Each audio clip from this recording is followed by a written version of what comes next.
So right now I'm navigating a breakup, and this was the first relationship where I went to couples therapy, actually, because I really wanted this one to work out, and it's a shame it didn't. But the therapist made an interesting observation where he heard her and I's perspective on things, and he noted, he was like, you know what's so interesting is you guys' dynamic is flipped, because she's the more masculine, more logical, straightforward thinker, and you're more feminine, you're more emotional, you're more talking about presence and emotional abstractions.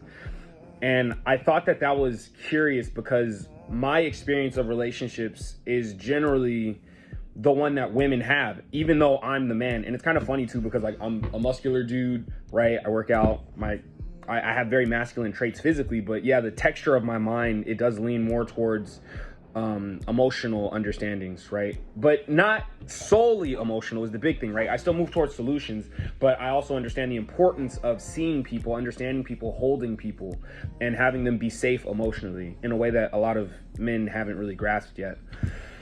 And so this breakup that I'm dealing with hurts particularly hard because I'm seeing that there was a difference in mindsets. And if this resonates with any women, I really want you to speak to this and let me know if I'm on track here. But it seems to me like somebody who has a collaborative mindset, who's thinking of us, who's thinking of the team, they are fundamentally incompatible with somebody who is oriented towards dominance or superiority, right? Because while you're looking at the relationship as a whole, while you're trying to create something that works for both of you, they are solely focused on their own position. They're trying to win, or they're at least trying to not lose. And so if there are situations where they've done something wrong, rather than embracing it, rather than seeing your hurt and meeting it, they're looking at themselves and they're saying, oh, I can't be in that inferior position of somebody who's hurt you. I can't be the bad guy here.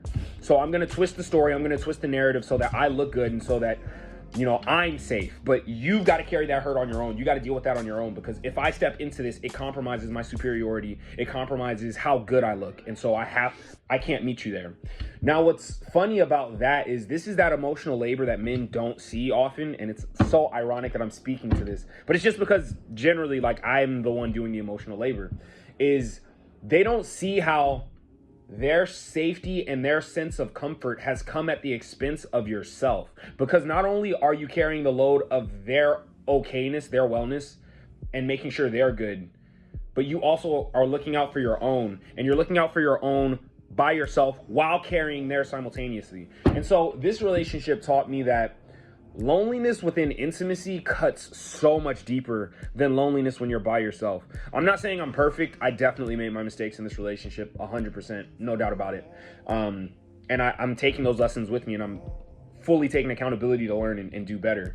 But I will say, I don't think, even if I had those lessons, I don't think this one was going to work out. I think that we were a bad fit, because I was oriented towards like the team. I was oriented towards truth and wholeness.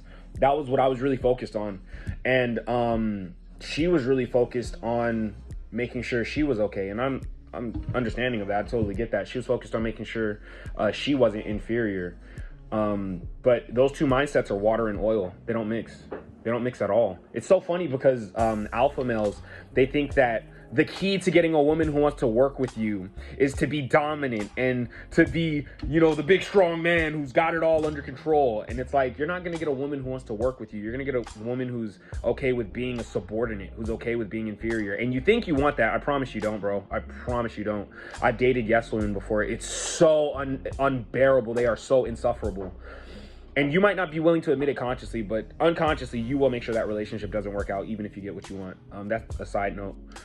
Be that as it may, yeah, relationships are tough. And it's so ironic too, because I understand that women who are in my position, who have a collaborative spirit, they have a vision of a relationship where they and their partner are on the same page, they see one another, there's resonance, and there's understanding. You might be thinking you can have that with a man who's moving towards dominance and who's trying to be alpha, right? And maybe that works like in sexual play, right? We're all adults here, right? We know that that's hot in that context, but the greater, I'm talking about like the greater philosophy, like how you really approach life. If that is their mentality, you guys are water and oil. It's not going to work out. It's just not. The only way it's going to work is if both people are both looking at the same thing, they have the same intention, and you both are unified in that front, and it's like, okay, we're gonna move forward together in truth, and I'm gonna hold myself, but I'm also gonna hold you, and you can hold yourself and you can hold me simultaneously. But this will not work out if we're fighting for dominance, and one person is trying to make sure they're never inferior, and the other person is trying to make sure, you know, you're never inferior, but also now they're compromising their own stability to make sure that you're never inferior and making sure your feelings are fine. And they don't even see that a lot of the times. They don't even see that kind of work. It's underappreciated. It's so draining and it's so exhausting. I'd love to have a conversation on this. Let's talk about it.